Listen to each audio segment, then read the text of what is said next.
We're following breaking news. One of the highest paid coaches in college football is off the job for now.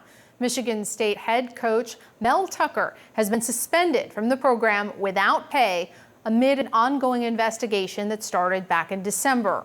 This follows an explosive report from USA Today that was published last night. According to that report, a woman who is a rape survivor and victim's advocate is accusing Tucker of sexual misconduct.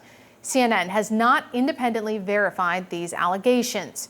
University officials say a formal hearing will take place next month. Joining us now, CNN World Sports anchor Don Rydell and CNN sports analyst Christine Brennan. She is also a USA Today columnist. All right, Don, what more do we know? Hey, Paula, this investigation began back in December, and it comes on the heels of a report published Saturday evening in USA Today. And according to the report, Tucker is alleged to have engaged in sexual misconduct while on a phone call with Brenda Tracy. She was raped in 1998 and has since begun an advocacy group to help other victims. CNN has not independently verified the details of the USA Today report. Tracy served as a Michigan State's honorary captain for last year's spring football game. Tucker, who is in his fourth year as the Spartans head coach, told Title IX investigators, quote, "Ms. Tracy's distortion of our mutually consensual and intimate relationship into allegations of sexual exploitation has really affected me." He went on, "I'm not proud of my judgment and I'm having difficulty forgiving myself for getting into this situation, but I did not engage in misconduct by any definition." Michigan State's interim president says an investigative report was submitted in July and a formal hearing will take place in the week of October the 5th. Secondary coach Harlan Barnett will take Tucker's place on an interim basis. CNN has reached out to Tracy and her attorney on Sunday. We've not heard back. We've also reached out to Tucker's agent following the announcement of his suspension, but we have also not heard back. Wow. Christine, what is your reaction to how Michigan State is handling this incredibly sensitive situation?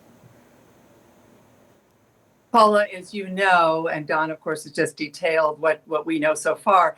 As we all know, Michigan State was the epicenter of what is the worst sexual assault scandal in Olympic history, and also one of the worst, if not the worst, in U.S. history. And that is, of course, the Larry Nassar story and the hundreds of gymnasts and Michigan State athletes who were sexually assaulted, the horrors of Larry Nassar over many, many years. And Michigan State, for up to 2 decades, turned a blind eye to that absolutely disgusting and horrible scandal.